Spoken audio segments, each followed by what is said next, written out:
നോക്ക്, ഞാൻ ആ ഡേറ്റ സൈറ്റ് ചെയ്ത സോഴ്സസ് ഒക്കെ ആർട്ടിക്കിളിലുണ്ട്. ഇനി വേറെ സോഴ്സസിൽ വേറെ ഡേറ്റ ഉണ്ടെങ്കിൽ അത് കാണാൻ തയ്യാറാണ് ഞാൻ. നിങ്ങൾക്കറിയാം, ഞാൻ എല്ലാം ഒരു അടിസ്ഥാനത്തിലേ എഴുതുള്ളൂ. രണ്ടുപേർക്കും വേറെ ഡേറ്റ കിട്ടിയാൽ ഞാൻ സുഖമായിട്ട് മാറ്റാം.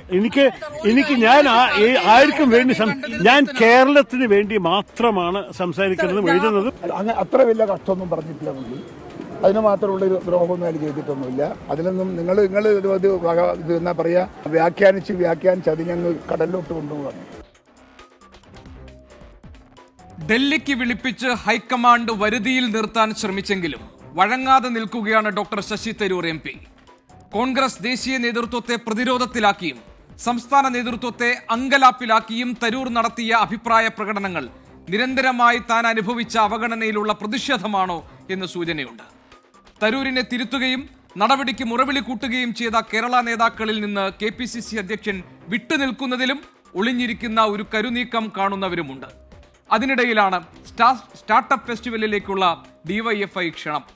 പ്രശംസാ വിവാദവും തൊട്ടുപിന്നാലെ എത്തിയ ക്ഷണനവും AK ബാലന്റെ പുകഴ്ത്തലും സ്വന്തം നിലപാടിൽ തുടരുന്ന ശശി തരൂരിന്റെ പുതിയ നയതന്ത്രത്തിന്റെ രസക്കൂട്ടുകളാണോ? എൻകൗണ്ടർ പ്രൈം പരിശോധിക്കുന്നു. പ്രേക്ഷകർക്ക് സ്വാഗതം.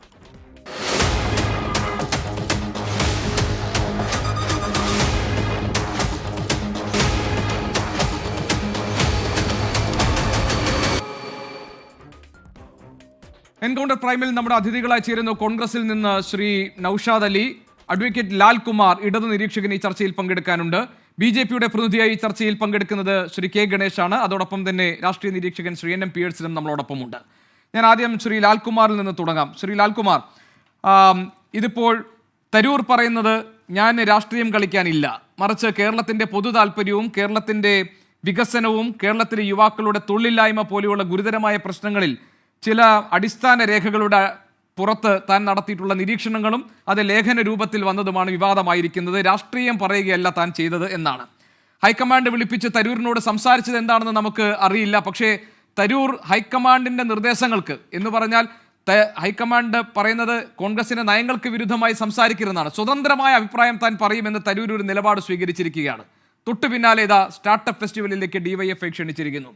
ശശി തരൂർ കോൺഗ്രസിനകത്ത് നിൽക്കുന്നതിൽ അസ്വസ്ഥത അനുഭവപ്പെടുന്നുണ്ട് എന്ന ഒരു വിലയിരുത്തൽ ഈ DYFIയുടെ ഈ സ്റ്റാർട്ടപ്പ് ഫെസ്റ്റിവലിലേക്ക് തരൂരിനെ ക്ഷണിച്ചതിൽ ഉണ്ടാകുമോ?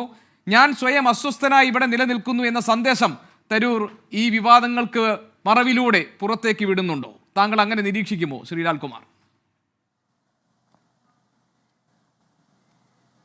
ഇല്ല, നോക്കൂ, അത് വളരെ സ്പെസിഫിക് ആയിട്ട് തരൂരിനെ പോലൊരാൾ പറയേണ്ടതാണ്. തരൂർ പറയേണ്ട വിഷയത്തിൽ നമ്മൾ അഭിപ്രായം പറയുന്നത് ശരിയല്ല. അദ്ദേഹത്തിൻ്റെ പൊളിറ്റിക്കൽ പൊസിഷൻ എന്താണ്, അദ്ദേഹം ഏതെങ്കിലും തരത്തിൽ പൊളിറ്റിക്കൽ പൊസിഷന് ചേഞ്ചസ് വരുത്തുന്നുണ്ടോ എന്നുള്ളതിൻ്റെ മറുപടി അദ്ദേഹം പറയേണ്ടതാണ്. അദ്ദേഹം ഒരു ഫോമർ ഡിപ്ലോമാറ്റാണ്, ഒരു മുൻ മന്ത്രിയാണ്, അങ്ങനെ പല ഓഥറാണ്. അങ്ങനെയുള്ള ഒരാൾക്ക് വേണ്ടി നമ്മളൊരു അനാലിസിസ് നടത്തേണ്ട കാര്യമില്ല എന്നാണ് എനിക്ക് തോന്നുന്നത്. ഇവിടെ നോക്കൂ, ഇവിടെ എന്താണ് വിവാദം അദ്ദേഹം തന്നെ പണ്ട് എഴുതിയൊരു പുസ്തകമാണ് elephant, tiger and the cell phone. അതിനകത്ത് അദ്ദേഹം സൂചിപ്പിക്കുന്ന ഒരു കാര്യം ഇന്ത്യയെക്കുറിച്ചാണ് അദ്ദേഹം വിശേഷിപ്പിക്കുന്നത്. ആ ഇന്ത്യയെക്കുറിച്ച് വിശേഷിപ്പിക്കുന്നത് it is a slumbering lumbering elephant, it needs to be a agile tiger എന്നുള്ളൊരു പ്രയോഗമാണ് അദ്ദേഹം അതിനകത്ത് നടത്തുന്നത്. ആ പുസ്തകം വളരെ മനോഹരമായി എഴുതിയിട്ടുള്ളൊരു പുസ്തകമാണ്. അദ്ദേഹം ഇന്ത്യ എന്ന് പറയുന്ന ലോകത്തോട് പറയാൻ ശ്രമിക്കുന്നത് എന്തോ ഒരു അജൈൽ ടൈഗറാകാൻ ശ്രമിക്കുന്ന ഒരു ഇന്ത്യയെക്കുറിച്ചാണ് അദ്ദേഹം അവിടെ പറയുന്നത്. അത് ലിബറലൈസേഷനും ഗ്ലോബലൈസേഷനും ഡോക്ടർ മൻമോഹൻ സിംഗിൻ്റെ കോൺട്രിബ്യൂഷനും ഇതൊക്കെ ചേർത്ത് വെച്ചിട്ടുള്ള ഒരു കാര്യം തന്നെയാണ് ആ പുസ്തകത്തിൽ ഡിസ്കസ് ചെയ്യുന്നത്. അതിൻ്റെ റിഫ്ലക്ഷൻ കേരളത്തിൽ ഉണ്ടായി വരുന്നതിനെക്കുറിച്ച് ഒന്നോ രണ്ടോ ഡേറ്റ ഉദ്ധരിച്ച് അദ്ദേഹം ഒരു പോസിറ്റീവ് സ്റ്റേറ്റ്മെൻറ്റ് പറയുന്നു. ആ പോസിറ്റീവ് സ്റ്റേറ്റ്മെൻറ്റ് എന്താണ് തെറ്റ്? ഇപ്പം നോക്കൂ, അദ്ദേഹം ആ സ്റ്റേറ്റ്മെൻറ്റ് വളരെ കൃത്യമായി അദ്ദേഹത്തെ ഡേറ്റയിലേക്ക് വേണമെങ്കിൽ ഞാൻ പോകാം. ആ ഡേറ്റ അദ്ദേഹം ഉദ്ധരിക്കും. നിങ്ങൾ തന്നെ ആർട്ടിക്കിൾ വായിച്ച് കാണുമെന്ന് വിചാരിക്കുന്നു. ആ ഡേറ്റയ്ക്കകത്ത് അദ്ദേഹം ചോദിക്കുന്ന ഇത് ഗ്ലോബൽ സ്റ്റാർട്ടപ്പ് ഇക്കോസിസ്റ്റം റിപ്പോർട്ട് 2024 അതിനകത്ത് പറഞ്ഞിരിക്കുന്ന ഡേറ്റയെ റിബട്ട് ചെയ്യാൻ നിങ്ങളുടെ ഡോക്യുമെൻ്റ് ഉണ്ടോ, ഡേറ്റ ഉണ്ടോ? അങ്ങനെ ഉണ്ടെങ്കിൽ he's willing to change his opinion. അത് അദ്ദേഹം വളരെ കൃത്യമായി പറഞ്ഞിട്ടുണ്ട്. അങ്ങനെ ഒരു കാര്യം നിങ്ങൾക്ക് കൊണ്ടുവരാൻ കഴിയുന്നുണ്ടെങ്കിൽ അദ്ദേഹം മാറ്റാൻ തയ്യാറാണ് എന്ന് പറയുമ്പം അദ്ദേഹത്തിൻ്റെ മുന്നിലേക്ക് ഇതുവരെ മാറ്റാൻ പറ്റാത്ത, അദ്ദേഹത്തിൻ്റെ അഭിപ്രായം മാറ്റാത്തതിന് കാരണം നമുക്ക് അങ്ങനെ ഒരു ഡോക്യുമെൻ്റ് വെക്കാൻ പറ്റിയിട്ടില്ല, അല്ലെങ്കിൽ കോൺഗ്രസിന് അങ്ങനെ വെക്കാൻ പറ്റിയിട്ടില്ല. ഇവിടെ സംഭവിച്ചിരിക്കുന്നത് തരൂർ ഒരു പൊസിഷൻ എടുത്തു.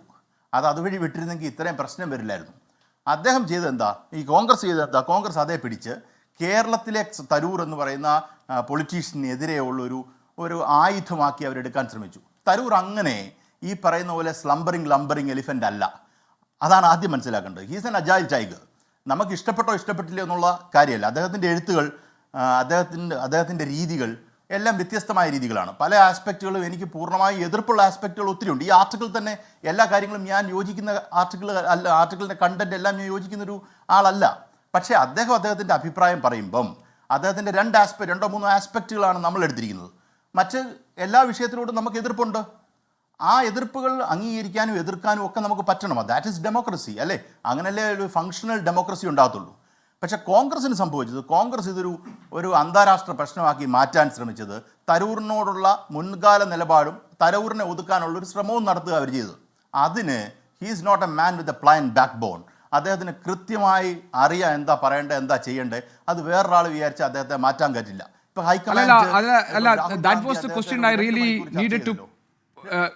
പ്രൊജക്ട് വിത്ത് ലാൽകുമാർ, അതായത് ആ അജണ്ടയാണോ, അതായത് അങ്ങനെ ഒരു സ്ട്രാറ്റജി ഇതിന് പിന്നിൽ വർക്കൗട്ട് ചെയ്യാനുള്ള ഒരു ശ്രമം തരൂരിൻ്റെ ഭാഗത്തു നിന്ന് ഉണ്ടാകുന്നുണ്ടോ എന്നാണ്. ഇപ്പോൾ താങ്കൾ പറഞ്ഞതുപോലെ വേറൊരു ഡേറ്റ കാണിച്ചാൽ ഞാൻ തിരുത്താം എന്ന് ഡോക്ടർ തരൂർ പറയുമ്പോൾ, ഇവിടെ ഗ്ലോബൽ സ്റ്റാർട്ടപ്പ് ഇക്കോസിസ്റ്റം റിപ്പോർട്ട് അടിസ്ഥാനപ്പെടുത്തിയിരിക്കുന്നത് 2019-20 അടിസ്ഥാന വർഷമായി കണ്ടുകൊണ്ടാണ്.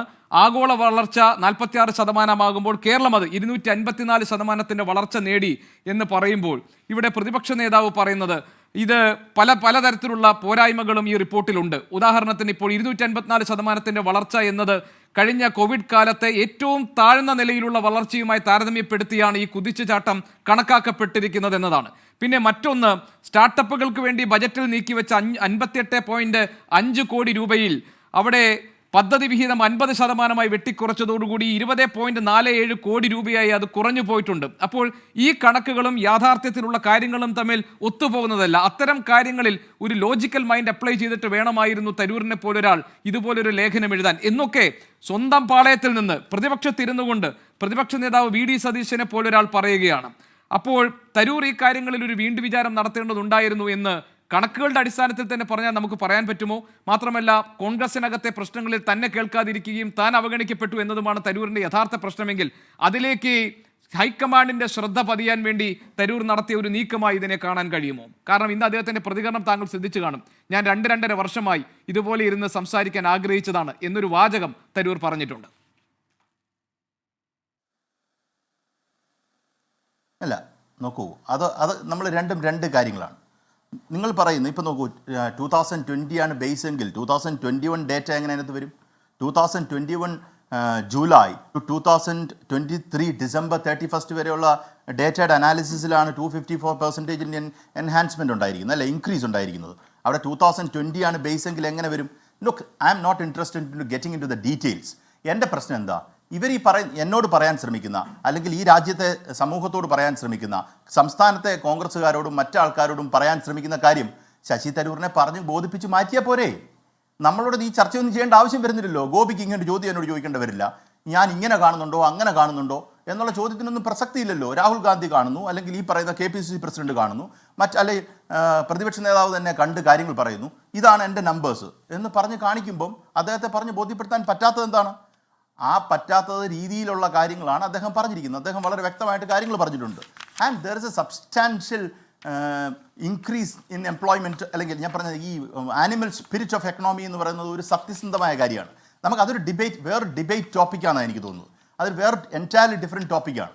ഇവിടെ താങ്കൾ ചോദിച്ച ചോദ്യത്തിന് ഞാൻ വ്യക്തമായിട്ട് മറുപടി വരാം. തരൂർ ഈ രീതിയിൽ അദ്ദേഹത്തിന് പ്രഷറൈസ് ചെയ്ത് എന്തെങ്കിലും നേടാനാണോ? തരൂർ എന്ത് നേടാനായിട്ടാണ് തരൂർ AICC പ്രസിഡന്റ് ആകാനായിട്ട് മത്സരിച്ചത്? അദ്ദേഹത്തിനൊന്നും നേടാനൊന്നുമല്ല. അദ്ദേഹം ഒരു കോമ്പീറ്റൻ്റ് ആയിട്ടുള്ള, അദ്ദേഹം ഒരു ഫൈറ്റിംഗ് സ്പിരിറ്റുള്ള ഒരാളാണ്.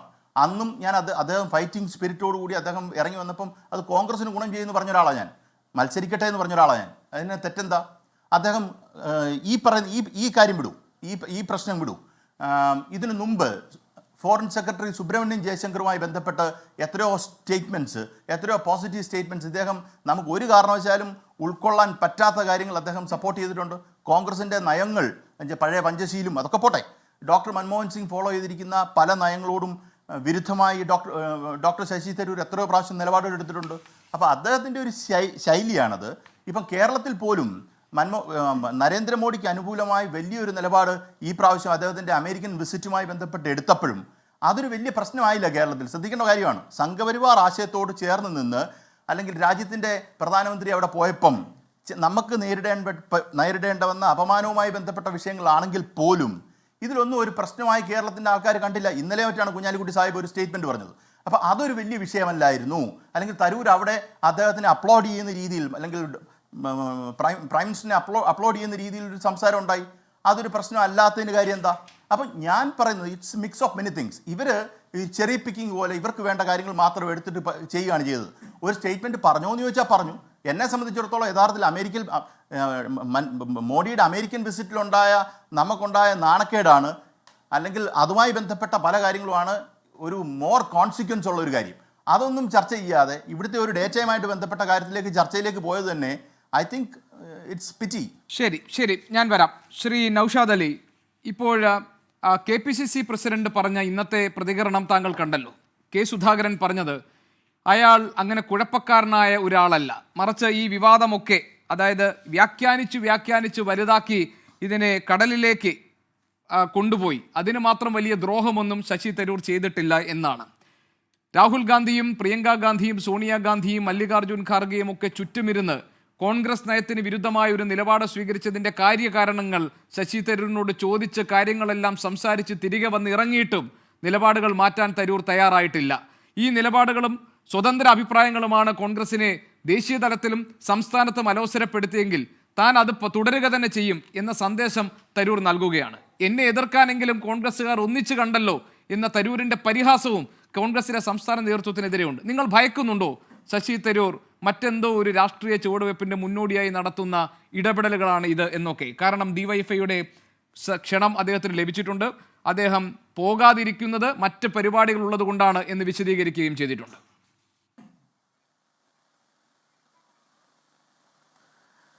ഇവിടെ ഗോപികൃഷ്ണ, ശശി തരൂർ എന്നൊരു രാഷ്ട്രീയ നേതാവിനെ സാധാരണ ഒരു അളവ് മാപിനി കൊണ്ട് അളക്കുമ്പോഴുണ്ടാകുന്ന ചില ആശയക്കുഴപ്പങ്ങളാണ് ഇവിടെ ഈ പ്രകടമാകുന്നതെല്ലാം. അദ്ദേഹത്തെ സംബന്ധിച്ചിടത്തോളം അദ്ദേഹം കോൺഗ്രസ്സിലെ ഒരു പ്രത്യേക തരത്തിൽ കടന്നു വന്ന നേതാക്കളുടെ പട്ടികയിലുള്ള ആളാണ്. ഇതിൽ മൻമോഹൻ സിംഗ് ഉണ്ട്, മൊണ്ടേക് സിംഗ് അലുവാലി ഉണ്ട്, KR നാരായണനുണ്ട്, സൽമാൻ ഹൈദർ ഉണ്ട്, മീരാകുമാർ ഉണ്ട്, മണിശങ്കർ അയ്യരുണ്ട്, ജയറാം രമേശ് ഉണ്ട്, കപിൽ സിബൽ ഉണ്ട്. അങ്ങനെ നീണ്ട ഒരു നിരയുള്ള ഒരു നട്വർ സിംഗിനെ പോലെയുള്ള ആളുകളൊക്കെ ഉള്ള ഒരു നിരയിലേക്ക് കടന്നു വന്ന ഒരാളാണ് ശശി തരൂർ. തീർച്ചയായിട്ടും അദ്ദേഹത്തെ സംബന്ധിച്ചിടത്തോളം അദ്ദേഹത്തിൽ നിന്ന് നിങ്ങളൊരു KC വേണുഗോപാലിനെയോ VD സതീശിനെയോ രമേശ് ചെന്നിത്തലയെയോ K സുധാകരനെയോ ഒന്നും പ്രതീക്ഷിക്കുന്നതിൽ അർത്ഥമില്ല. അദ്ദേഹത്തിൻ്റെ ഒരു രീതികൾ അത്തരത്തിലുള്ളതാണ്. അത്തരം രീതികളെയും അഭിസംബോധന ചെയ്യുന്ന ഉൾക്കൊള്ളുന്ന ഒരു സാംസ്കാരിക പശ്ചാത്തലമുള്ള പൈതൃകമുള്ളൊരു പാർട്ടിയാണ് കോൺഗ്രസ്. ഈ കോൺഗ്രസ്സിൽ നെഹ്റു ജീവിച്ചിരുന്ന കാലത്ത് പാർലമെൻറ്റിൽ പ്രതിപക്ഷ അംഗങ്ങളെപ്പോലും നാണിപ്പിക്കുന്ന രീതിയിൽ വിഷയങ്ങൾ ഏറ്റെടുത്ത് പ്രതിനിധീകരിച്ചിരുന്നത് ഫിറോസ് ഗാന്ധി ആയിരുന്നു. രാമകൃഷ്ണ ഡാൽമിയെ തൊട്ട് ഹരിദാസ് മുണ്ട്ര വരെയുള്ള ബിസിനസ് ടൈക്കൂണുകൾ അറസ്റ്റിലാവുകയും TT കൃഷ്ണമാചാരി രാജിവെക്കുകയൊക്കെ ചെയ്തിട്ടുണ്ടെന്ന് ഫിറോസ് ഗാന്ധിയുടെ ഇടപെടലിൻ്റെ ഭാഗമായിട്ട്. അത് കഴിഞ്ഞ് 1980-കളിലെ കമലാപതി ത്രിപാഠി വരെ അതങ്ങനെ ഒരു ഭാഗത്ത് കോൺഗ്രസിൽ അത്തരത്തിലുള്ള ആ ചരിത്രമൊക്കെ പറയുമ്പോൾ ശ്രീ നൗഷാദ് അലി, ഫിറോസ് ഗാന്ധി ആദ്യത്തെ സർക്കാരിനെതിരെ, നെഹ്റു സർക്കാരിനെതിരെ പാർലമെന്റിൽ അഴിമതി ആരോപണം ഉന്നയിച്ചതും ഫിറോസ് ഗാന്ധി ആയിരുന്നു. ഫിറോസ് ഗാന്ധിക്കെതിരെ നെഹ്റുവിന് ആ നിലയ്ക്ക് ഒരു നല്ല ബന്ധം അന്ന് നെഹ്റുവിന്, അദ്ദേഹം വളരെ ജനാധിപത്യവാദിയായിരുന്നു, സഹിഷ്ണുത വിമർശനങ്ങളോട് കാട്ടുന്ന നേതാവായിരുന്നു എന്നൊക്കെ പറയുമ്പോഴും ഫിറോസ് ഗാന്ധി ആ നിലയ്ക്ക് നെഹ്റു പരിഗണിച്ചിരുന്നില്ല എന്നത് ചരിത്രത്തിൽ അടയാളപ്പെടുത്തിയിട്ടുണ്ട്. പക്ഷെ ഞാൻ ചോദിക്കുന്നത്, താങ്കൾ പറയുന്നത് ഇത്തരം വിശാലമായ ഒരു സാംസ്കാരിക പാരമ്പര്യമുള്ള ഒരു രാഷ്ട്രീയ പാർട്ടിയിൽപ്പെട്ട ആളാണല്ലോ K മുരളീധരനും അതേപോലെ തന്നെ MM ഹസനും ഒക്കെ. മുരളീധരൻ എന്താണ് പറഞ്ഞത്? ദേശീയ നേതൃത്വം മറുപടി പറയണം. കോൺഗ്രസിന്റെ സംസ്ഥാന നയങ്ങൾക്കെതിരെ തരൂർ പറയുന്നത് വിശ്വപൗരൻ എന്ന മേൽവിലാസത്തിലാണെങ്കിൽ ഞാനൊരു സാധാരണ പൗരനാണ്, എനിക്കത് ഉൾക്കൊള്ളാൻ കഴിയില്ല എന്നാണ്. തരൂരിനെ പ്രവർത്തക സമിതിയിൽ നിന്ന് മാറ്റി നിർത്തുകയാണ് വേണ്ടതെന്ന് പറഞ്ഞത് UDFന്റെ കൺവീനർ MM ഹസനാണ്. ഈ കോൺഗ്രസിന്റെ ഈ വിശാലമായ ജനാധിപത്യ സാംസ്കാരിക ബോധവും ആ സംസ്കാരവും പങ്കിടുന്ന ഈ നേതാക്കൾ എന്തുകൊണ്ട് ഇങ്ങനെ പ്രതികരിച്ചു? അല്ല, അതിന് ഗോപികൃഷ്ണൻ ഞാനൊരു കാര്യം പറയട്ടെ. ഇവിടെ ഈ ഗവൺമെൻറ്റിനെ സംബന്ധിച്ചിടത്തോളം CPMന്റെ തുടർഭരണം ഈ ഘട്ടത്തിലെത്തി നിൽക്കുമ്പോൾ ഇവിടെ നിങ്ങൾ നോക്കുക, ഇവിടെ മുമ്പൊക്കെ ഏതൊരു ജനക്ഷേമ സർക്കാരും സമ്പന്ന വിഭാഗത്തിൽ നിന്ന് നികുതി ഈടാക്കി സാമ്പത്തിക നില മെച്ചപ്പെടുത്തി പോകുമ്പോൾ ഈ CPM സർക്കാർ, പിണറായി സർക്കാർ പാവപ്പെട്ടവൻ്റെ പോക്കറ്റ് അടിക്കുന്ന വിധം അല്ലെങ്കിൽ പിച്ചച്ചട്ടിയിൽ കൈയിട്ട് വാരും വിധമാണ് ഇവർ നികുതി വർദ്ധിപ്പിക്കുന്നത്. ഇവിടെ 25-30 രൂപ നികുതി അടക്കുന്ന 5 സെൻറ്റുകാരനോ 6 സെൻറ്റുകാരനോ ഇനി 75-80 ഒക്കെ അടക്കണം. അവനത് വലിയ വിഷയമാണ്. അതുപോലെ തന്നെ ഇവിടെ കറണ്ട് ചാർജ് 3 തവണ തുടർച്ചയായിട്ട് വർദ്ധിപ്പിക്കുകയാണ്. ഇത്തരത്തിൽ സമ്പൂർണ്ണമായി ജനവിരുദ്ധമായ ഒരു സർക്കാർ, അധികാരത്തിൻ്റെ അമിതാധികാര പ്രയോഗങ്ങൾ നടത്തുന്ന ഒരു സർക്കാർ, ആ സർക്കാരിനെതിരെ പൊരുതുന്ന മുന്നിൽ നിൽക്കുന്ന ആളുകളെ സംബന്ധിച്ചിടത്തോളം വികാരമുണ്ടാവും. അതവർ പ്രതിനിധീകരിച്ചിട്ടുണ്ട്, അത് പറഞ്ഞിട്ടുണ്ട്. അതിനകത്തൊന്നും യാതൊരു തെറ്റും പറയുന്നതിൽ അർത്ഥമില്ല. പക്ഷേ ഈ വിഷയങ്ങളൊക്കെ ഉൾക്കൊള്ളുകയും പരിഹരിക്കുകയും ഒരുമിച്ച് കൊണ്ടുപോവുകയും ചെയ്യുന്ന ഒരു ഇന്റേണൽ മെഷീനറിയും സംസ്കാരവും കോൺഗ്രസ് പാർട്ടിക്കുണ്ട്. അത് CPM-നും BJP-ക്കും ഒക്കെ അന്യമായൊരു സംസ്കാരമാണ്. ഈ വിശാല സംസ്കൃതിക്കകത്ത് ഇതൊക്കെ ഒതുക്കപ്പെട്ടും ലയിച്ചു ചേർന്നും വീണ്ടും സമാഗമം നടത്തിയും വീണ്ടും സ്വച്ഛമായി ഒഴുകിയൊക്കെ ഈ കാര്യങ്ങൾ മുന്നോട്ട് പോകും. അത് കോൺഗ്രസിന്റെ ഒരു പ്രത്യേകതയായിട്ട് കൂട്ടിയാൽ മതി. ഗോപികൃഷ്ണൻ. ശ്രീ NM പിയേഴ്സൺ, ശശി തരൂരിനെ പോലെ ഒരു വിശ്വപൗരന്റെ മേൽവിലാസമുള്ള, അന്താരാഷ്ട്ര കാര്യങ്ങളിൽ സ്വന്തം കാഴ്ചപ്പാടും നിഗമനങ്ങളും നിരീക്ഷണങ്ങളുമൊക്കെ ഏറ്റവും സമർത്ഥമായ ഭാഷയിൽ പങ്കുവെക്കുന്ന, സ്വതന്ത്ര അഭിപ്രായ പ്രകടനം ഈ രാഷ്ട്രീയ ഭേദമന്യേ പ്രകടിപ്പിക്കുക എന്നതൊരു സംസ്കാരമായി കൊണ്ടു നടക്കുന്ന ഒരു വ്യക്തിയെ സ്വീകരിക്കാനോ ഉൾക്കൊള്ളാനോ കൊണ്ടു നടക്കാനോ കേരളത്തിലെ കോൺഗ്രസ് പാർട്ടിക്ക് കഴിയാതെ വരുന്നതിൻ്റെ ദുരന്തമാണോ ഈ വിവാദങ്ങളൊക്കെ? അതോ തരൂർ നടത്തുന്ന പുതിയ നീക്കങ്ങളിലെ രാഷ്ട്രീയത്തെ സംശയിച്ചുകൊണ്ട് ഒന്നിച്ച് പ്രതിരോധിക്കാൻ ഇറങ്ങിയതാണോ കോൺഗ്രസിലെ സംസ്ഥാന നേതാക്കൾ? ഗോപികൃഷ്ണന്റെ ചോദ്യത്തിലുള്ള എല്ലാ കാര്യങ്ങൾക്കും ഉള്ള ഉത്തരം എന്ന നിലക്കാണ് ഈ പ്രശ്നത്തെ നമ്മൾ കണക്കാക്കേണ്ടത്.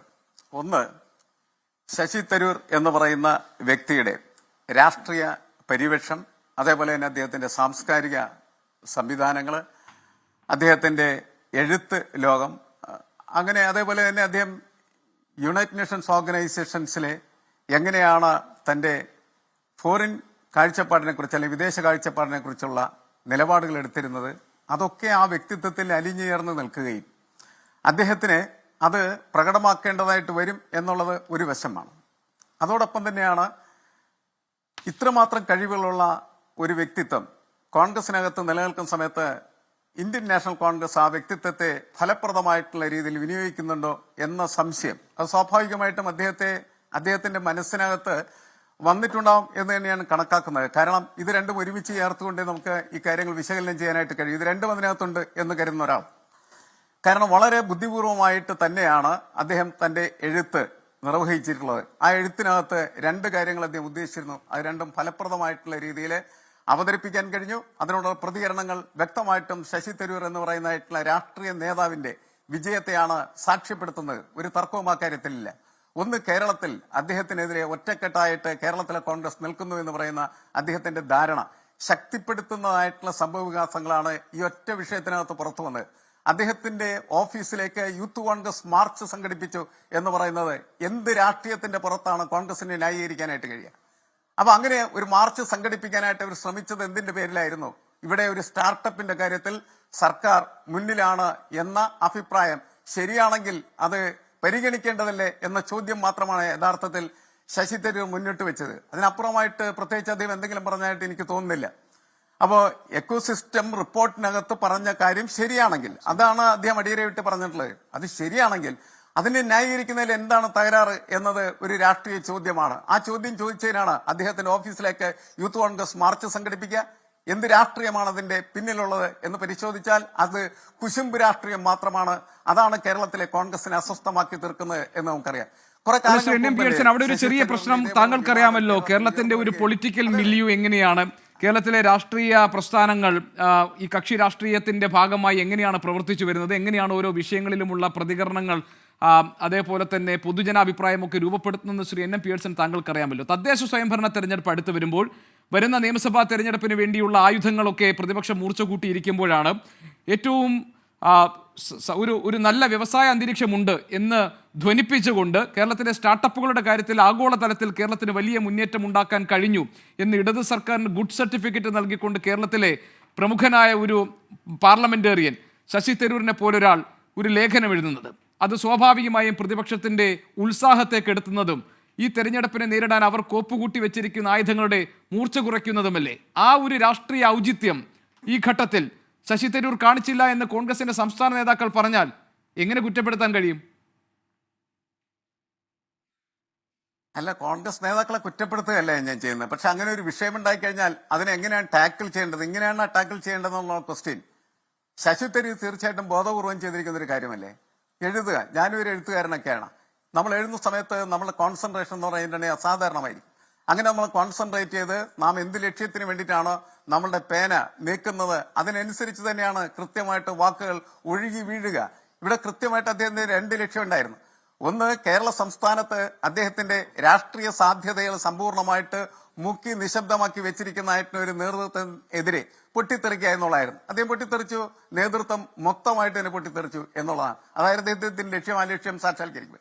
2, എന്താണ്, ദേശീയ തലത്തിൽ എങ്ങനെയാണ് ശശി തരൂർ ചർച്ച ചെയ്യപ്പെടേണ്ടത്, അല്ലെങ്കിൽ എങ്ങനെയാണ് അദ്ദേഹം നിശബ്ദമാക്കപ്പെട്ടിരിക്കുന്നത്, ആ നിശബ്ദതയിൽ നിന്ന് പുറത്തു കിടക്കാനായിട്ട് എന്ത് ചെയ്യണം എന്നുള്ളത് കൃത്യമായിട്ട് അജണ്ടയിട്ട് എഴുതിയ ഒരു സാധനമായിട്ടാണ് ഞാൻ അതിനെ കണക്കാക്കുന്നത്. പക്ഷെ ഇങ്ങനെ കൃത്യമായിട്ട് അജണ്ടയിട്ട് അവിടെയും കൃത്യമായിട്ട് അദ്ദേഹം പറഞ്ഞിട്ടുണ്ട്. വിദേശകാര്യങ്ങളെ സംബന്ധിച്ചിടത്തോളം വളരെ വ്യക്തമായിട്ടുള്ള കാഴ്ചപ്പാടുള്ള ഒരാളാണ് ഞാൻ. ഇന്ത്യ എന്ന് പറയുന്ന രാജ്യത്തിന് എന്താണ് മോദിയും അതുപോലെ ട്രംപും തമ്മിൽ നടത്തിയ കൂടിക്കാഴ്ചയിൽ നിന്ന് ലഭ്യമായത് അദ്ദേഹം കൃത്യമായിട്ട് സൂചിപ്പിച്ചു. ട്രംപ് അധികാരത്തിൽ വന്നതിന് ശേഷം ട്രംപ് ലോകത്തിലുള്ള നിരവധി രാജ്യങ്ങൾക്കെതിരെ, ചൈനയ്ക്കെതിരെ, കാനഡയ്ക്കെതിരെ, മെക്സിക്കോക്കെതിരെ ഉയർന്ന നികുതി ചുമത്തിക്കഴിഞ്ഞു. അതേപോലെ നികുതി ഇന്ത്യക്കെതിരെയും ചുമത്താൻ സാധ്യതയുണ്ട് എന്ന് കണ്ട സമയത്താണ് മോദി ട്രംപ് കൂടിക്കാഴ്ച എന്ന് പറയുന്നത് പ്രസക്തമായി തീരുന്നത്. കാരണം ആ കൂടിക്കാഴ്ചയുടെ ഫലമായിട്ട് ഇപ്പോൾ തൽക്കാലത്തേക്ക് നികുതി ഏർപ്പെടുത്താനായിട്ട് ട്രംപ് തയ്യാറായില്ല. 6 മാസക്കാലത്തിനുള്ള എപ്പോഴെങ്കിലുമുള്ള ഒരു ഇടവേളയിൽ ചർച്ച ചെയ്ത് ഉഭയകക്ഷി പ്രകാരം വേണമെങ്കിൽ അത് ഇന്ത്യക്ക് അനുകൂലമാക്കി മാറ്റാനുള്ള സാധ്യതയുണ്ട്. അതോടൊപ്പം കൃത്യമായിട്ട് അദ്ദേഹം നിലപാട് പ്രഖ്യാപിച്ചു. അനധികൃത കുടിയേറ്റക്കാർക്ക് എതിരെ ഇന്ത്യയും എല്ലാ ലോകരാഷ്ട്രങ്ങളും നിൽക്കുമ്പോൾ കോൺഗ്രസും അതിനൊപ്പം തന്നെയാണ് നിൽക്കുന്നത്. പക്ഷേ അങ്ങനെയുള്ള ആളുകളെ ഇന്ത്യയിലേക്ക് കൊണ്ടുവരുന്ന സമയത്ത് അവന്റെ കയ്യിലും കാലിലും ചങ്ങലയിടുന്നത് മനുഷ്യവിരുദ്ധമായിട്ടുള്ള പ്രക്രിയയാണ് എന്ന് എന്തുകൊണ്ട് മോദി ട്രംപിനോട് പറഞ്ഞില്ല എന്നുള്ള ചോദ്യം അദ്ദേഹം ചോദിക്കുന്നുണ്ട്. അതുകൊണ്ട് രാഷ്ട്രീയമായിട്ട് കൃത്യമായ സുരക്ഷിതത്വം നിലനിർത്തിക്കൊണ്ട് രാഷ്ട്രീയത്തിനകത്ത് നിൽക്കുന്നതായിട്ടുള്ള ശത്രുക്കളെ എങ്ങനെയാണ് പ്രകോപിപ്പിക്കേണ്ടതെന്ന് കൃത്യമായിട്ട് അറിവുള്ളതായിട്ടുള്ള ശശി തരൂരിന്റെ ഒരു പ്രയോഗമാണ് അവിടെ നടന്നിരിക്കുന്നത്. 2 സ്ഥലത്തിലും അദ്ദേഹം വിജയിച്ചു എന്ന് ഞാൻ മനസ്സിലാക്കുന്നത്. അപ്പോൾ ഇങ്ങനെ വരുമ്പോൾ നമ്മുടെ ഒരു ക്വസ്റ്റ്യൻ അതല്ല. നമ്മളെ സംബന്ധിച്ചിടത്തോളം ഏറ്റവും പ്രസക്തമായിട്ടുള്ളത് എന്താണ് കേരളത്തിന്റെ രാഷ്ട്രീയ ലോജിക് എന്ന് പറയുന്നത്. പ്രതിപക്ഷം പറയുന്നത് എന്ത് പറഞ്ഞു കഴിഞ്ഞിട്ടുണ്ടെങ്കിൽ എതിർക്കുന്നതാണോ ഭരണപക്ഷത്തിന്റെ ചുമതല? ഭരണപക്ഷം പറയുന്നത് എന്ത് തന്നെ ആയിക്കഴിഞ്ഞാലും അതിനെ എതിർക്കുന്നതാണ് പ്രതിപക്ഷത്തിന്റെ കാഴ്ചപ്പാട്. ആ കാഴ്ചപ്പാട് അടിച്ചു പൊളിക്കേണ്ട സമയം കഴിഞ്ഞിരിക്കുകയാണ് ചെയ്യുന്നത്. എല്ലാ രാഷ്ട്രീയ പ്രസ്ഥാനങ്ങളും എല്ലാ സർക്കാരുകളും താങ്കൾ പറഞ്ഞതുപോലെ ആ നിലയ്ക്ക് മാറുന്ന അല്ലെങ്കിൽ ആ നിലയ്ക്ക് സ്വദേശപരമായി രാഷ്ട്രീയ പ്രവർത്തനത്തെ മാറ്റുന്ന, അതിനെ പ്രോത്സാഹിപ്പിക്കുന്ന, അതിന്റെ ആവേഗം കൂട്ടുന്ന ഒരു ഊർജ്ജമായി ശശി തരൂരിന്റെ ഈ ഇടപെടലുകൾ മാറുമോ എന്നത്, അല്ലെങ്കിൽ അങ്ങനെ മാറ്റുക എന്നത് തരൂരിന്റെ ഒരു ഉദ്ദേശമായിരുന്നു എന്നതുകൂടി നമുക്ക് ഈ ചർച്ചയുടെ ഭാഗമാക്കാം. പക്ഷേ വളരെ പ്രധാനമാണ് ഡിവൈഎഫ്ഐ ഈ സമയത്ത് സ്റ്റാർട്ടപ്പ് ഫെസ്റ്റിവലിൽ തരൂരിന് നേരെ നീട്ടിയിരിക്കുന്ന ക്ഷണം. അത് തരൂർ സ്വീകരിക്കാതിരിക്കുന്നതിന് ഒറ്റ കാരണമേ പറഞ്ഞുള്ളൂ, ആ ദിവസം അദ്ദേഹം എൻഗേജ്ഡ് ആണെന്ന് മാത്രമാണ്. ഡോക്ടർ ശശി തരൂർ ഏതെങ്കിലും തരത്തിൽ രാഷ്ട്രീയ പാർട്ടികൾ അല്ലെങ്കിൽ ഡിവൈഎഫ്ഐയുടെ CPM നേതാക്കളുടെ കൂടി അനുമതിയോടുകൂടി വന്നിരിക്കുന്ന ഈ ക്ഷണത്തെ പൂർണ്ണമായി തള്ളിപ്പറഞ്ഞിട്ടില്ല. മാത്രമല്ല അദ്ദേഹം ദേശീയ നേതാക്കളെ ഹൈക്കമാൻഡുമായി നടത്തിയ ചർച്ചകളിൽ വഴങ്ങാൻ ആവശ്യപ്പെട്ടിട്ട് വഴങ്ങാതെ നിൽക്കുന്ന ഡോക്ടർ തരൂരിനെയാണ് നമ്മൾ തിരികെ വരുമ്പോൾ കണ്ടിരിക്കുന്നത്. അങ്ങനെയാണെങ്കിൽ ഡോക്ടർ തരൂരിന് മറ്റെന്തെങ്കിലും രാഷ്ട്രീയ ലക്ഷ്യങ്ങളുണ്ടോ? അതല്ല, ഇത് അദ്ദേഹത്തിന്റെ അഭിപ്രായ സ്വാതന്ത്ര്യത്തിന്റെ പ്രശ്നമായി മാത്രം അദ്ദേഹം കാണുകയാണോ? ഡോക്ടർ ശശി തരൂരിന് കിട്ടിയിരിക്കുന്ന പുതിയ ക്ഷണമാണ് ഡിവൈഎഫ്ഐയുടെ സ്റ്റാർട്ടപ്പ് ഫെസ്റ്റിവലിലേക്കുള്ള ക്ഷണം. തിരക്കുകൾ കാരണം പങ്കെടുക്കാൻ കഴിയില്ല എന്ന് മാത്രമാണ് തരൂർ അതിന് നൽകിയിരിക്കുന്ന മറുപടി എന്ന് അദ്ദേഹം തന്നെ വിശദീകരിച്ചിട്ടുണ്ട്. അപ്പോഴും കോൺഗ്രസ് ദേശീയ നേതൃത്വം പറഞ്ഞിട്ടുള്ള കാര്യങ്ങളോട് പൂർണ്ണമായി വഴങ്ങാൻ തരൂർ തയ്യാറായിട്ടില്ല എന്ന സൂചനകളാണ് പുറത്തു വരുന്നത്. അങ്ങനെയെങ്കിൽ തരൂരിന്റെ നീക്കങ്ങൾ സംശയിക്കപ്പെടേണ്ടതുണ്ടോ? ഇതാണ് എൻകൗണ്ടർ പ്രൈം എന്ന് ചർച്ച ചെയ്യുന്നത്. എനിക്കിനി പോകാനുള്ളത് BJPയുടെ പ്രതിനിധിയായ ശ്രീ K ഗണേഷിലേക്കാണ്. ശ്രീ K ഗണേഷ്, കോൺഗ്രസിൽ ഇരിക്കുമ്പോഴും പ്രതിപക്ഷത്തിരിക്കുമ്പോഴും നരേന്ദ്രമോദിയെ 2014 ഡോക്ടർ തരൂർ പ്രശംസിച്ചത് സ്വച്ഛ് ഭാരത് ദൗത്യം പോലെയുള്ള അത്തരം സംരംഭങ്ങൾ നല്ലതാണ് എന്ന അർത്ഥത്തിലാണ്. അന്നും കോൺഗ്രസിനകത്ത് വലിയ അതൃപ്തി ഉണ്ടായിരുന്നു. KPCC അദ്ദേഹത്തെ വിമർശിച്ചിരുന്നു. അദ്ദേഹത്തിന് പാർട്ടി വക്താവ് സ്ഥാനം നഷ്ടപ്പെടുന്ന ഒരു സാഹചര്യം പോലും ഉണ്ടായിട്ടുണ്ട്. ഡോക്ടർ തരൂർ ഇപ്പോൾ ഈ അമേരിക്കയിൽ നരേന്ദ്രമോദി നടത്തിയ സന്ദർശനത്തെയും അതിനെ തുടർന്ന് അതിൻ്റെ ഔട്ട്കമിനെയും അദ്ദേഹം സ്വാഗതം ചെയ്യുന്നുണ്ട്. അതേസമയം അവിടെ നിന്നും ഈ ഇമിഗ്രൻസിനെ കൊണ്ടുവരുന്ന കാര്യത്തിൽ ഈ അനധികൃത കുടിയേറ്റക്കാരെ കൈവിലങ്ങ് വെച്ച് കൊണ്ടുവരുന്ന കാര്യത്തിലുള്ള അദ്ദേഹത്തിന്റെ പ്രതിഷേധവും വിമർശനവും അറിയിക്കുകയും ചെയ്തിട്ടുണ്ട്. സ്വതന്ത്ര അഭിപ്രായ പ്രകടനത്തിന്റെ ഭാഗമായി മാത്രം തരൂരിന്റെ ഇടപെടലുകളെ BJP കാണുന്നുള്ളൂ? അത് ഒരു ഘട്ടത്തിൽ BJPയിലേക്ക് തരൂർ വരുന്നു എന്നൊക്കെ വലിയ രീതിയിലുള്ള ചർച്ചകൾ ഒരു ഘട്ടത്തിൽ ഉണ്ടായിരുന്നു. അന്നൊന്നും അത് സംഭവിച്ചില്ല. അതുപോലെ തന്നെ ഈ സാഹചര്യത്തെയും മനസ്സിലാക്കിയാൽ മതിയോ? BJP എങ്ങനെ കാണും ഈ കാര്യത്തിൽ? ഗോപി, ഇത് ഒരു ശശി തരൂർ ഒരു പുതിയ മേച്ചിൽപ്പുറം തേടാനുള്ള ശ്രമമാണ് നടക്കുന്നതെന്നാണ്. ശശി തരൂർ വിവിധ കാലഘട്ടങ്ങളിൽ വിവിധ സ്വതന്ത്രമായിട്ടുള്ള അഭിപ്രായങ്ങൾ പറഞ്ഞിട്ടുണ്ട്, പലതരത്തിലുള്ള ചർച്ചകൾ ഉണ്ടായിട്ടുണ്ട് എന്നത് ശരി തന്നെ. പക്ഷെ ഇപ്പോഴത്തെ സാഹചര്യത്തിൽ ഇപ്പോഴത്തെ വിഷയങ്ങൾ എടുത്ത് പരിശോധിച്ച് നോക്കുന്ന സമയത്ത് ഒരു പുതിയ ഒരു മേച്ചിൽപ്പുറം തേടണം എന്നത് തന്നെയാണ് അദ്ദേഹത്തിൻ്റെ ഓരോ നീക്കങ്ങളും നമുക്ക് കാണുവാൻ സാധിക്കുന്നത്. കാരണം കഴിഞ്ഞ കുറേ കാലങ്ങളായിട്ട് പ്രതിപക്ഷ ബെഞ്ചിൽ ഇരിക്കുകയാണ്. പ്രത്യേകിച്ച് പ്രതിപക്ഷത്ത് പോലും പ്രത്യേകിച്ച് റോളുകളൊന്നും ഈ രാഹുൽ ഗാന്ധി അടക്കമുള്ള ആളുകൾ അദ്ദേഹത്തിന് കൊടുക്കുന്നില്ല എന്നുള്ള ഒരു അമർഷം അദ്ദേഹത്തിൻ്റെ വാക്കുകളിൽ തന്നെ നമുക്ക് ഇന്ന് കാണുവാൻ സാധിക്കുന്നുണ്ട്. അപ്പോൾ പുതിയൊരു സഖ്യം, കാരണം നമുക്ക് തന്നെ അറിയാം തിരുവനന്തപുരത്ത് എങ്ങനെയാണ് ശശി തരൂർ വിജയിച്ചത്, അവസാനത്തെ ലോക്സഭാ ഇലക്ഷനിൽ എങ്ങനെയാണ് വിജയിച്ചത് എന്ന് നമുക്കറിയാം. അവിടെ CPMന്റെ വോട്ട് വലിയ തോതിൽ ശശി തരൂരിന് പോവുകയും അതിൻ്റെ അടിസ്ഥാനത്തിലാണ് അദ്ദേഹം വിജയിച്ചത്. അപ്പോൾ പുതിയൊരു മേച്ചിൽപ്പുറം തേടുക എന്നത് തന്നെയാണ് ശശി തരൂർ ഉദ്ദേശിക്കുന്നത്. അതിന് പറ്റിയ ആളുകളായിട്ട് DYFI പോലെയുള്ള സംഘടനകൾ, കാരണം DYFIക്ക് ഇപ്പം പ്രത്യേകിച്ച് ഒരു ഭരണവിലാസം സംഘടനയായതുകൊണ്ട് പ്രത്യേകിച്ച് റോളുകളൊന്നുമില്ല. പ്രത്യേകിച്ച് കാരണം ഇന്നത്തെ ദിവസം തന്നെ നമുക്കറിയാം പബ്ലിക് സർവീസ് കമ്മീഷന്റെ എല്ലാ തരത്തിലും പബ്ലിക് സർവീസ് കമ്മീഷന്റെ ഇതിനെ ചോദ്യം ചെയ്യുന്ന തരത്തിൽ, കാരണം ഒരു പിണറായി സർവീസ് കമ്മീഷനാക്കിയിട്ട് മാറ്റിയിരിക്കുന്ന സാഹചര്യമാണ്. ഇന്ന് അവിടെ എന്താ പറയുക, യുവാക്കൾക്ക് തൊഴിൽ കൊടുക്കുന്ന ഒരു സ്ഥാപനം, കൊടുക്കേണ്ട സ്ഥാപനം ഇന്ന് അവർക്ക് അവരുടെ ആസ്തി കൂട്ടാനുള്ള സംവിധാനമാക്കിയിട്ട് മാറ്റിയിരിക്കുകയാണ്. അപ്പോൾ അതിനെതിരെ പ്രതികരിക്കാനോ അതിനെതിരെ ശബ്ദം ഉയർത്താനോ ചെയ്യാതെ ഇത്തരത്തിലുള്ള പരിപാടികൾ നടത്തിയിട്ട് ഇത്തരത്തിലുള്ള രാഷ്ട്രീയ ഇടപെടലുകൾ നടത്തുന്നതിന് വേണ്ടിയിട്ടുള്ള ഒരു സംവിധാനമാക്കിയിട്ട് DYFI മാറിക്കൊണ്ടിരിക്കുക. അതിനുള്ള അവസരങ്ങൾ ഉണ്ടാക്കി കൊടുക്കുകയാണ് DYFI ചെയ്യുന്നത്. അത് ഞാൻ പറഞ്ഞു വന്നത്. അപ്പൊ ഇത്തരത്തിൽ അതിലിപ്പോ DYFI ഒക്കെ താങ്കൾ കുറ്റക്കാരായി കാണേണ്ട കാര്യമുണ്ട്. ഇപ്പൊ DYFI പറയുന്നത് ഈ കേരളത്തിൽ സംഭവിക്കുന്ന ഈ പറഞ്ഞ സ്റ്റാർട്ടപ്പുകളുടെ കാര്യത്തിൽ ഉണ്ടായിട്ടുള്ള വലിയ മുന്നേറ്റത്തെ കുറിച്ച് മനസ്സിലാക്കുകയും അതുപോലെ തന്നെ ഈ ഗ്ലോബൽ സ്റ്റാർട്ടപ്പ് എക്കോസിസ്റ്റം റിപ്പോർട്ടിന്റെ അടിസ്ഥാനത്തിൽ കേരളത്തിൽ മാറുന്ന കാലാവസ്ഥയെക്കുറിച്ച് ശശി തരൂരിനെ പോലെ ലോകമറിയുന്ന ഒരാൾ സംസാരിക്കുകയും ചെയ്തല്ലോ. അദ്ദേഹത്തെ പോലെ ഒരാളെ രാഷ്ട്രീയത്തിന് അതീതമായി തന്നെ അതിഥിയായി ക്ഷണിക്കുന്നതിൽ എന്താണ് തെറ്റ്? അതിലിപ്പോൾ DYFI നമ്മൾ കുറ്റപ്പെടുത്തേണ്ട കാര്യമൊന്നുമില്ലല്ലോ. അല്ല, ഞാൻ പറഞ്ഞത് അത്തരം ഇപ്പോൾ ഇന്നത്തെ ഞാൻ പറയാം ഇന്ന് വന്നൊരു വാർത്തയുടെ അടിസ്ഥാനം, അപ്പോൾ അത്തരം ഒരു കാര്യങ്ങളിലേക്ക് DYFI, കാരണം ഒരു രാഷ്ട്രീയ സാഹചര്യം എങ്ങനെയാണ് ആ രാഷ്ട്രീയ സാഹചര്യത്തെ ഉപയോഗപ്പെടുത്തുക എന്നതാണ് DYFI പോലും ചെയ്തത്. കാരണം അവർക്ക് ഇന്ന് മറ്റൊരു വിഷയം ഇവിടെ ഉണ്ടായിട്ടുണ്ട്, അതിനെതിരെ പ്രതികരിക്കാതെ ഇന്ന് ശശി തരൂരിനുണ്ടായുള്ള അമർഷം, ശശി തരൂരിന്റെ കോൺഗ്രസിനുള്ളിൽ ഉണ്ടായിട്ടുള്ള ഗ്രൂപ്പ് വഴക്ക്, അല്ലെങ്കിൽ കോൺഗ്രസിന്റെ ഉള്ളിൽ ഉണ്ടായിരിക്കുന്ന അസഹിഷ്ണുത, അത് മുതലെടുക്കുവാനുള്ള ഒരു തരത്തിലേക്ക് DYFI മാറുകയാണ് എന്നതാണ് ഞാൻ സൂചിപ്പിച്ചു കൊണ്ടുവന്നത്. കാരണം DYFI ആ സാഹചര്യങ്ങൾ ഉപയോഗപ്പെടുത്തുന്ന, ഒരു രാഷ്ട്രീയ സാഹചര്യങ്ങൾ ഉപയോഗപ്പെടുത്തുന്ന ഒരു ഭരണവിലാസം സംഘടനയാണ് എന്നാണ് ഗോപി ഞാൻ സൂചിപ്പിച്ചത്. അത് ഞാൻ വീണ്ടും സൂചിപ്പിക്കുന്നത്, ഇത്തരത്തിലുള്ള സംവിധാനങ്ങൾ ശശി തരൂരിനെ പോലെയുള്ള ആളുകൾ ഒരു പുതിയ മേച്ചിൽപ്പുറം തുറക്കുന്നു. ആ മേച്ചിൽപ്പുറം തുറക്കുന്നതിനുള്ള സാഹചര്യം ഒരുക്കുന്ന സംഘടനയാക്കി മാറുക എന്നതാണ് DYFI ഉൾപ്പെടെയുള്ള DYFI മാറുന്നു എന്നതാണ് എൻ്റെ ഒരു പ്രധാനപ്പെട്ട വിമർശനം. മറ്റൊരു കാര്യം ഞാൻ ചോദിക്കട്ടെ, അദ്ദേഹത്തിന് ഇന്ന് കഴിഞ്ഞ ദിവസം ഒരു ഇരട്ട കൊലപാതകത്തിന്റെ ഒരു ദിവസം, ആ ഓർമ്മ ദിവസം അദ്ദേഹത്തിന്റെ ഒരു പോസ്റ്റർ, ആ പോസ്റ്ററിൽ പോലും അദ്ദേഹം തിരുത്തുന്നത് എന്തുകൊണ്ടാണ്? CPMന് അദ്ദേഹത്തിന് പിണക്കേണ്ടതാ. കാരണം അല്ലെങ്കിൽ ഈ CPM ഇടതുപക്ഷ സർക്കാർ കേരളത്തിൽ നടത്തിയ വികസന പ്രവർത്തനങ്ങളെ കുറിച്ച് ഒന്നും ആയിരുന്നില്ലല്ലോ. ഒരു കോൺഗ്രസിന്റെ പ്രവർത്തകന്മാർ മരണപ്പെട്ട ഒരു ഇരട്ട കൊലപാതകത്തിൽ ആ പോസ്റ്റർ പോലും, അദ്ദേഹം ഇട്ട ഒരു പോസ്റ്റ് പോലും, ഫേസ്ബുക്ക് പോസ്റ്റ് പോലും തിരുത്തുവാൻ ശശി തരൂർ തയ്യാറായിട്ടുണ്ട് എങ്കിൽ അത് കൂട്ടി വായിക്കേണ്ടത് അദ്ദേഹം CPMലേക്ക് കടക്കുവാൻ വേണ്ടിയിട്ട് ഒരു ഇന്ത്യ സഖ്യത്തിന്റെ ഒരു ഉറപ്പ്, അല്ലെങ്കിൽ ഇന്ത്യ സഖ്യത്തിൽ എന്താ പറയുക, കഴിഞ്ഞ കാലഘട്ടങ്ങളിൽ തലയിൽ മുണ്ടിട്ടാണ് കേരളത്തിൽ നിന്നിരുന്നതെങ്കിൽ ഇപ്പോൾ ആ തലയിലെ മുണ്ട് മാറ്റിക്കൊണ്ട് ഇന്ത്യ സഖ്യം എന്ന് പറയുന്ന തരത്തിലേക്ക് കേരളത്തിൽ ഈ സംവിധാനം മാറുന്നു. കാരണം ഇവർ രണ്ടുപേരും ഒന്നാണ് എന്ന തരത്തിലേക്ക് കേരളത്തിൽ മാറുന്നു. അതാണ് ഇന്ന് ശശി തരൂർ ചെയ്തിരിക്കുന്നത്. ശശി തരൂർ പുതിയ മേച്ചിൽപ്പുറങ്ങൾ തേടുവാൻ സാധിക്കുന്നു. കാരണം ഇവിടെ കേരളത്തിലും വലിയ എന്താ പറയുക, പ്രത്യേകിച്ച് റോളൊന്നും ഇല്ല ശശി തരൂരിന്, പ്രത്യേകിച്ച് അഭിപ്രായങ്ങളില്ല, പ്രത്യേകിച്ച് പരിപാടിയിൽ പങ്കെടുക്കുന്നില്ല. അതുകൊണ്ടാണ് കൂട്ടത്തോടെ കോൺഗ്രസ് നേതാക്കന്മാർ വളരെ കൂട്ടത്തോടെ ആക്രമിക്കുന്ന സാഹചര്യം. ഈ സാഹചര്യത്തെ മുതലെടുക്കുവാനാണ് DYFI ഉൾപ്പെടെയുള്ള സംഘടനകൾ ശ്രമിച്ചുകൊണ്ടിരിക്കുന്നത്. ഗോപി, ശരി. ശ്രീ ലാൽകുമാർ, ഞാൻ ഈ ഒരു അടുത്ത ചോദ്യം താങ്കൾക്ക് തരുന്നതിന് മുൻപ് ഡോക്ടർ തരൂർ ഇന്ന് പറഞ്ഞ അദ്ദേഹത്തിന്റെ ഒരു വാചകം നമുക്കൊന്ന് കേൾക്കാം. അദ്ദേഹം പറഞ്ഞത് അദ്ദേഹം രാഷ്ട്രീയം കളിക്കാനില്ല എന്നാണ്. നമുക്ക് ആ വാചകം ഒന്ന് കേൾക്കാം. ഇത് രാഷ്ട്രീയം കളിക്കാനല്ല എഴുതിയത്. ഞാൻ അടിസ്ഥാനത്തിൻ്റെ ബേസിസിലാണ് ഞാൻ ഒരു കാര്യം എഴുതുമ്പോൾ എപ്പോഴും ഒരു കാരണമുണ്ടാവും. ഞാൻ രാഷ്ട്രീയം കളിക്കാനല്ല ഈ ആർട്ടിക്കിൾ എഴുതിയത്. അത് രാഷ്ട്രീയ വിവാദമായിട്ടുണ്ടെങ്കിൽ ഒരു ഗുണമെങ്കിലും ഉണ്ടാവട്ടെ, ജനങ്ങൾക്ക് ഈ വിഷയത്തെക്കുറിച്ചൊരു ബോധ്യമുണ്ടാവട്ടെ. ശരി ശ്രീലാൽ, നമുക്കിനി ഇതെല്ലാം ഒന്ന് ചേർത്ത് വെച്ച് നോക്കാം. അതായത് ഡോക്ടർ തരൂർ ആദ്യം ഒരു ലേഖനം എഴുതുന്നു. ആ ലേഖനത്തിൽ സ്റ്റാർട്ടപ്പുകളുടെ കാര്യത്തിൽ കേരളത്തിന്റെ നേട്ടത്തെക്കുറിച്ച് അദ്ദേഹം പ്രശംസിക്കുന്നു. അതിനുശേഷം സ്വന്തം പാളയത്തിൽ നിന്ന് അദ്ദേഹത്തിന് എതിർപ്പുകൾ നേരിടേണ്ടി വരുന്നു. അദ്ദേഹം തിരുത്തുന്നില്ല, ഹൈക്കമാൻഡ് വിളിക്കുന്നു, അതേ നിലപാടിൽ നിൽക്കുന്നു. പെരിയ ഇരട്ടക്കൊലയുമായി ബന്ധപ്പെട്ട KPCCയുടെ ഒരു പോസ്റ്റർ, അതിൽ നരഭോജികൾ എന്ന് CPM വിശേഷിപ്പിക്കുന്ന പോസ്റ്റർ ആദ്യം പങ്കുവെക്കുകയും പിന്നീട് അദ്ദേഹം പിൻവലിക്കുകയും ചെയ്യുന്നു.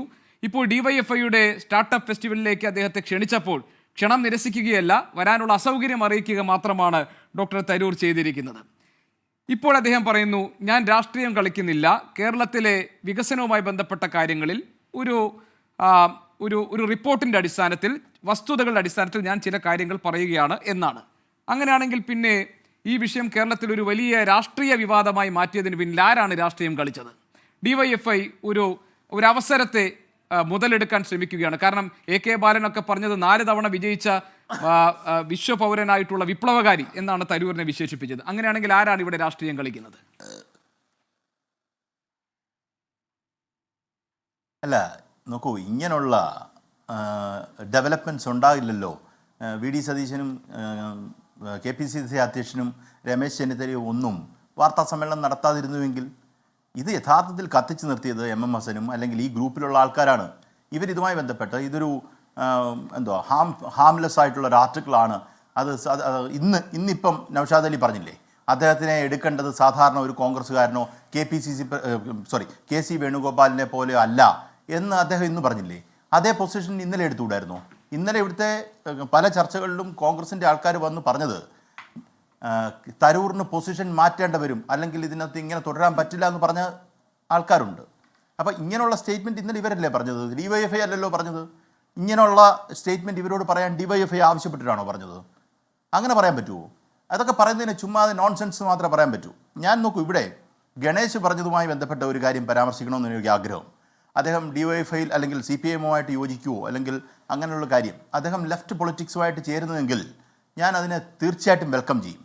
പക്ഷേ ടു ബി ഓണസ്റ്റ്, അദ്ദേഹത്തിൻ്റെ ഇൻറ്റൻഷൻ ഇങ്ങനെയൊന്നും ആണെന്ന് ഞാൻ കരുതുന്നില്ല. നോക്കൂ, കേരളത്തിൻ്റെ പൊളിറ്റിക്സിൻ്റെ അല്ലെങ്കിൽ കേരളം എന്ന് പറയുന്ന പൊളിറ്റിക്കൽ കാരാപ്പേസിൽ നിൽക്കുന്ന ഒരാളല്ല യഥാർത്ഥത്തിൽ തരൂറിൻ്റെ ബേസ് എന്ന് പറഞ്ഞാൽ നാഷണൽ പൊളിറ്റിക്സ് ആണ്. നാഷണൽ പൊളിറ്റിക്സിൻ്റെ റോൾ കുറയുന്നു എന്നുള്ളതാണ് അദ്ദേഹത്തിൻ്റെ പ്രശ്നവും. കേരളത്തിൽ എന്തെങ്കിലും കിട്ടുന്നോ അല്ലെങ്കിൽ കേരളത്തിലെ ഒതുക്കൊന്നും അതിനെക്കാട്ടിലും കൂടുതൽ പ്രശ്നം അദ്ദേഹത്തിന് പാർലമെൻറ്റിലെ റോളാണ് അദ്ദേഹത്തിൻ്റെ പ്രശ്നം എന്നിരിക്കട്ടെ. അതാകണമല്ലോ നോർമൽ കോഴ്സിൽ. അങ്ങനെയാണെങ്കിൽ അദ്ദേഹത്തിൻ്റെ നാഷണൽ പൊളിറ്റിക്കൽ സ്പിയറിൽ നിന്നുകൊണ്ട് അദ്ദേഹം മോഡിയെ പ്രകീർത്തിക്കുമ്പം, മോഡിയുടെ പോളിസീസ് നല്ലതാണെന്ന് പറയുമ്പം അദ്ദേഹം BJP പോകാനാണ് എന്നൊരു വാദം എനിക്ക് വെച്ചുകൂടെ? അങ്ങനൊരു വാദം എനിക്ക് വെച്ചുകൂടെ? പക്ഷേ ഞാനത് വെക്കില്ല. കാര്യം അത് വെക്കുന്നത് ശരിയല്ല എന്നുള്ളതുകൊണ്ടാണ്. കാര്യം അദ്ദേഹം എഴുതിയിരിക്കുന്ന കാര്യങ്ങൾ, അദ്ദേഹം കഴിഞ്ഞ 10-15 വർഷക്കാലങ്ങളായിട്ടുള്ള പല സമയത്തെടുത്തിട്ടുള്ള ഒപ്പീനിയൻ എടുത്തു കഴിഞ്ഞാൽ അല്ലെങ്കിൽ അദ്ദേഹത്തിൻ്റെ സ്റ്റേറ്റ്മെൻറ്റ്സ് നോക്കിക്കഴിഞ്ഞാൽ അത് ഒരു മിക്സ് ഓഫ് തിങ്സ് ആണ്. അദ്ദേഹം ഒരു പൊളിറ്റിക്കൽ പൊസിഷനിൽ നിന്ന് മാത്രം സംസാരിച്ചിട്ടുള്ള ആളല്ല. ഇപ്പോൾ നമ്മൾ പറഞ്ഞില്ല എം വി ഗോവിന്ദൻ മാസ്റ്ററെയോ അല്ലെങ്കിൽ ഇപ്പുറത്ത് KC വേണുഗോപാലിനെയോ അല്ലെങ്കിൽ രമേശ് ചെന്നിത്തലയോ അങ്ങനെ നിന്നിട്ട് സംസാരിച്ചിട്ടുള്ള ഒരാളല്ല അദ്ദേഹം. He is willing to praise Narendra Modi, at the same time he is willing to praise Pinarayi Vijayan. അത് അദ്ദേഹം പലപ്പോഴും ചെയ്തിട്ടുണ്ട്. അങ്ങനെ ഒരാൾ ഒരു സ്റ്റേറ്റ്മെൻറ്റ് പറയുമ്പം അദ്ദേഹം ചാടി ഇപ്പുറത്ത് കടക്കാനുള്ള മേച്ചിൽ പുറം എന്നൊക്കെ പറഞ്ഞുള്ള പ്രയോഗത്തിൻ്റെ പ്രശ്നം അദ്ദേഹത്തെ ബിലിറ്റിൽ ചെയ്യുക എന്നുള്ളതാണ് എൻ്റെ തോന്നൽ. അല്ല ശരി, അങ്ങനെയാണെങ്കിൽ ശ്രീ ലാൽകുമാർ, അങ്ങനെയാണ് ശശി തരൂരിനെ താങ്കൾ പറഞ്ഞതുപോലെ നമ്മൾ മനസ്സിലാക്കേണ്ടതെങ്കിൽ പിന്നെ എന്തിനാണ് AK ബാലനെ പോലെ ഒരാൾ പെട്ടെന്ന് തന്നെ വലിയ പ്രശംസ നൽകിക്കൊണ്ട് തരൂരിനെ പിന്തുണയ്ക്കുന്ന ഒരു നിലപാട് സ്വീകരിച്ചത്? എന്തിനാണ് മുഖ്യമന്ത്രി തന്നെ സംസാരിച്ചപ്പോൾ തരൂരിൻ്റെ പേരെടുത്ത് പറഞ്ഞില്ലെങ്കിലും ഈ അസഹിഷ്ണുത എന്തിനാണ് ഇടതുപക്ഷത്തിന് നേട്ടങ്ങൾ എന്ന കാര്യത്തിൽ ഒരു അഭിപ്രായ പ്രകടനം നടത്തിയത്? എന്തിനാണ്? നമുക്കറിയാം DYFI CPM നേതാക്കളുടെയൊക്കെ അനുവാദമില്ലാതെ ശശി തരൂരിനെ പോലെ ഒരാളെ ക്ഷണിക്കില്ല എന്ന് താങ്കൾക്ക് നന്നായി അറിയാമല്ലോ. അപ്പോൾ ഈ ഒരു അവസരത്തെ മുതലാക്കാൻ എന്തെങ്കിലും ഒരു സാധ്യതയുണ്ടോ എന്ന കണക്കുകൂട്ടൽ ഇടതുപാളയത്തിൽ ഉണ്ടായിട്ടുണ്ടാകുമോ? തരൂരിനെ മനസ്സിലാക്കേണ്ടത് അങ്ങനെയാണെങ്കിൽ പിന്നെ ഇതൊന്നും സംഭവിക്കില്ലല്ലോ. നോക്കൂ, ഇതൊന്നും ശശി തരൂർ ഇപ്പോൾ ഒരു ഉദാഹരണം താങ്കൾ പറഞ്ഞ വാദം എടുക്കുക. ശശി തരൂർ CPM-ഉമായിട്ട് ചേർന്ന് പ്രവർത്തിക്കുന്നതിൽ CPM-ന് ആഗ്രഹം ഉണ്ടെന്നിരിക്കട്ടെ. I'm not endorsing any view as such. പക്ഷേ ഞാൻ പറയാം അങ്ങനെ ഒരു ഇതുണ്ടെന്നിരിക്കട്ടെ. അങ്ങനെ ഉണ്ടെങ്കിൽ AK ബാലൻ അങ്ങനെ ഒരു സ്റ്റേറ്റ്മെൻറ്റ് പറഞ്ഞു, അല്ലെങ്കിൽ മുഖ്യമന്ത്രി ഒരു സ്റ്റേറ്റ്മെൻറ്റ് പറഞ്ഞു. അതിനിപ്പോൾ എന്താ തെറ്റ്? ഈ പറയുന്ന കോൺഗ്രസിൽ നിൽക്കുന്നു എന്നുള്ളതല്ലേ ഉള്ളൂ. അല്ലെ ശശി തരൂർ ഈ പറയുന്ന ഒരു ക്രിമിനൽ ഒഫൻസ് ഒന്നും ചെയ്ത് നിൽക്കുന്ന ആളല്ലല്ലോ അല്ലേ? അദ്ദേഹം ഒരു റിനൗണ്ട് എഴുത്തുകാരനാണ്, റിനൗണ്ട് ഡിപ്ലോമാറ്റാണ്, റിനൗണ്ട് പൊളിറ്റീഷ്യനാണ്. അങ്ങനത്തെ ആളെ CPM-ആയിട്ട് ചേർക്കണം എന്ന് CPM ആഗ്രഹിച്ചാൽ അതിനകത്ത് ഇപ്പം എന്താ തെറ്റ്? നിങ്ങൾ എല്ലാവരും പൊളിറ്റിക്കൽ ഓപ്പർച്യൂണിറ്റി അങ്ങനെയല്ലേ കാണുന്നത്? അങ്ങനെ ഒരു പൊളിറ്റിക്കൽ ഓപ്പർച്യൂണിറ്റി CPM കണ്ടിട്ടുണ്ടോ എന്നുള്ളതാ ചോദ്യമെങ്കിൽ ഞാൻ വിശ്വസിക്കുന്നത് ഇതുവരെ അത് കണ്ടിട്ടില്ല. കാര്യം അവരെ സംബന്ധിച്ചിടത്തോളം അല്ലെങ്കിൽ CPM-നെ സംബന്ധിച്ചിടത്തോളം അവർക്ക് അനുകൂലമായ ഒരു സ്റ്റേറ്റ്മെൻറ്റ് അവരുടെ ഭരണകാലത്ത് ഒരു നല്ല പ്രവൃത്തി നടന്നു എന്നുള്ളതിനെക്കുറിച്ച് ശശി തരൂർ വളരെ ഒബ്ജക്റ്റീവായിട്ടൊരു സ്റ്റേറ്റ്മെൻറ്റ് ഇറക്കുന്നു. ആ സ്റ്റേറ്റ്മെൻറ്റിനെയാണ് അവർ അപ്ഹോൾഡ് ചെയ്യാൻ ശ്രമിക്കുന്നത്. ആ സ്റ്റേറ്റ്മെൻറ്റ് ആ ആർട്ടിക്കിൾ മൊത്തത്തിൽ അപ്ഹോൾഡ് ചെയ്യാൻ CPM-ന് കഴിയില്ല. കാര്യം ആ ആർട്ടിക്കിളിനകത്ത് CPM വിമർശനമുണ്ട്. CPM-ന്റെ പോളിസീസുമായിട്ട് ബന്ധപ്പെട്ട വലതുപക്ഷ വ്യതിയാനത്തെക്കുറിച്ച് പറഞ്ഞുണ്ട്. അതൊക്കെ ഈ പറയുന്ന ശശി തരൂരിൻ്റെ വായിൽ നിന്ന് വരുന്ന ശശി തരൂരിനെ അപ്ഹോൾഡ് ചെയ്യാൻ പറ്റുമോ നമുക്ക്? ആ ആർട്ടിക്കിളിനെ ഒരു പോർഷൻ, അതാണ് ഞാൻ ആദ്യം പറഞ്ഞത്. ആ ആർട്ടിക്കിൾ വായിച്ചെന്ന നിലയിൽ തന്നെയാണ് ഞാൻ പറയുന്നത്. ആ ആർട്ടിക്കിളിനെ പൂർണ്ണമായിട്ട് അക്സെപ്റ്റ് ചെയ്യാൻ ലാൽകുമാർ എന്ന് പറയുന്ന ഇടതുപക്ഷക്കാരന് കഴിയില്ല. അതുപോലെ തന്നെ പിണറായി വിജയനോ ഗോവിന്ദ മാഷ്കോ കഴിയില്ല. കാര്യം അത് അവിടെ വലതുപക്ഷ വ്യതിയാനത്തെക്കുറിച്ചും അങ്ങനെയുള്ള ആശയപരമായ കാര്യങ്ങളെക്കുറിച്ചൊക്കെ ചർച്ച നടന്നിട്ടുണ്ട്. അപ്പം നമ്മൾ കാണേണ്ടത്, നമ്മൾ എടുക്കുന്ന പോയിന്റ്, അദ്ദേഹം ഒരു ഡെവലപ്മെൻറ്റിനെ കുറിച്ച് ഒരു സൂചിക വെച്ച് ഒബ്ജക്റ്റീവ്ലി ഒരു കാര്യം പറയുന്നു. ആ ഒബ്ജക്റ്റീവ്ലി ഒരു കാര്യം പറയുന്നതിനെ നിങ്ങൾ എടുക്കണോ? ഡേറ്റ എന്ന് പറയുന്ന ഒബ്ജക്റ്റീവാണ്. അതാ പുള്ളി പറയുന്നത്. ഡേറ്റ എന്ന് പറയുന്ന കാര്യം ഒബ്ജക്റ്റീവ് ആയതുകൊണ്ട് നിങ്ങൾക്ക് തിരിച്ച് അല്ലല്ല, ആ ഡേറ്റയിലെ ഒബ്ജക്റ്റിവിറ്റി സംബന്ധിച്ച കാര്യങ്ങളിലുള്ള തർക്കവും നടക്കുന്നുണ്ട്. ശ്രീ ലാൽകുമാർ, ഇത്തരം കാര്യങ്ങളെ ഗഹനത്തോടെ ആഴത്തോടു കൂടി മനസ്സിലാക്കുന്ന ഒരാളാണ് തരൂരെങ്കിൽ ആ കാര്യങ്ങളും പറയേണ്ടതല്ലേ എന്നാണ് ഇപ്പോൾ നിക്ഷേപകരെ കേരളത്തിൽ എത്തിക്കാൻ പ്രേരിപ്പിക്കുന്ന കാരണങ്ങളിൽ പ്രധാനപ്പെട്ടതായ റിപ്പോർട്ടിൽ പറഞ്ഞിരിക്കുന്നത്. സ്റ്റാർട്ടപ്പുകൾക്ക് നൽകുന്ന സാമ്പത്തിക സഹായമാണ്.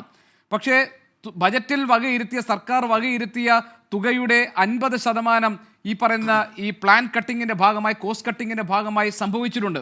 അപ്പോൾ തുക പകുതിയായി കുറഞ്ഞിട്ടുണ്ട് എന്ന് പറഞ്ഞാൽ അതിലെ പ്രധാനപ്പെട്ട ഒരു മാനദണ്ഡം ലംഘിക്കപ്പെട്ടിരിക്കുന്നതാണ്.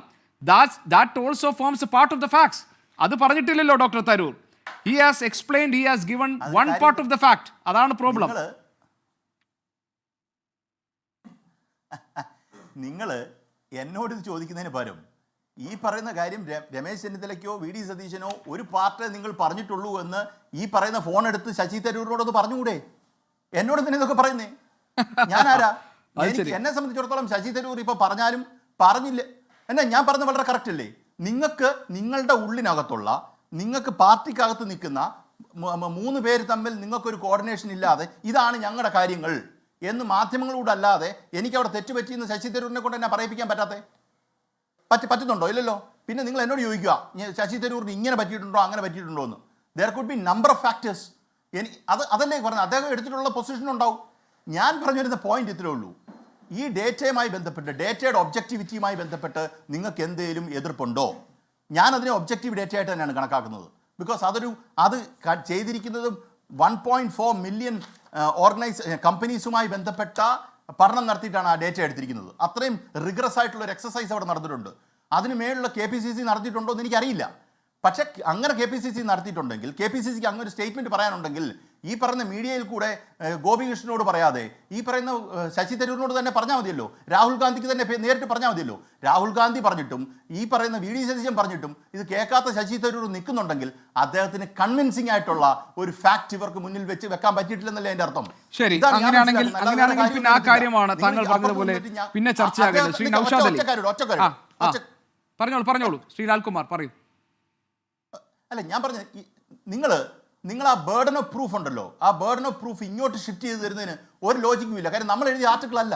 അല്ലല്ല, ഞാൻ ആ ബേർഡൻ ഓഫ് പ്രൂഫ് താങ്കൾക്ക് ഷിഫ്റ്റ് ചെയ്യുന്നതിൽ എനിക്കൊരു ലോജിക് ഉണ്ടായിരുന്നു. ആ ലോജിക്ക് തരൂർ മുന്നോട്ട് വെച്ചിരിക്കുന്നത് ഒബ്ജക്റ്റീവ് ആയിട്ടുള്ള ഫാക്ട്സ് ആണെന്നും ആ ഫാക്ട്സ് മുന്നോട്ട് വെക്കുന്നത് തരൂരിന്റെ സ്വഭാവ സവിശേഷതകളുടെയും സ്വതന്ത്ര അഭിപ്രായ പ്രകടനത്തിന്റെയും ഭാഗമാണെന്നും താങ്കൾ പറഞ്ഞതുകൊണ്ടാണ് അതിനകത്ത് മറ്റെന്തെങ്കിലും രാഷ്ട്രീയമുണ്ടോ എന്ന് നമ്മൾ ചർച്ച ചെയ്യുമ്പോൾ എന്തുകൊണ്ട് മുഴുവൻ വസ്തുതകളുടെയും ഒരു ഭാഗം മാത്രം പ്രതിപക്ഷത്തിരിക്കുന്ന ഡോക്ടർ തരൂർ അവതരിപ്പിച്ചത് എന്ന് ഒരു ഇടതുപക്ഷ സഹയാത്രികനായ നിരീക്ഷണ നിലയിൽ താങ്കളുടെ മുന്നിൽ അവതരിപ്പിച്ചതിന്റെ ലോജിക്ക് അതാണ്.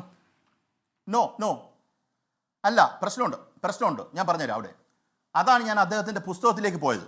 നോക്കൂ, അദ്ദേഹം പറഞ്ഞത് ഇവിടെ NM Pearson കൃത്യമായിട്ട് കാര്യങ്ങൾ പറഞ്ഞു. ഇഫ് ആൻഡ് ബട്ട് എന്ന് പറയുന്ന ക്ലോസ് അവിടെ അദ്ദേഹം പറയുന്നു. ഞാൻ അദ്ദേഹത്തിന് വേണ്ടിയിട്ട് ഇപ്പോൾ സംസാരിക്കുന്നത് എനിക്ക് തോന്നുന്നു.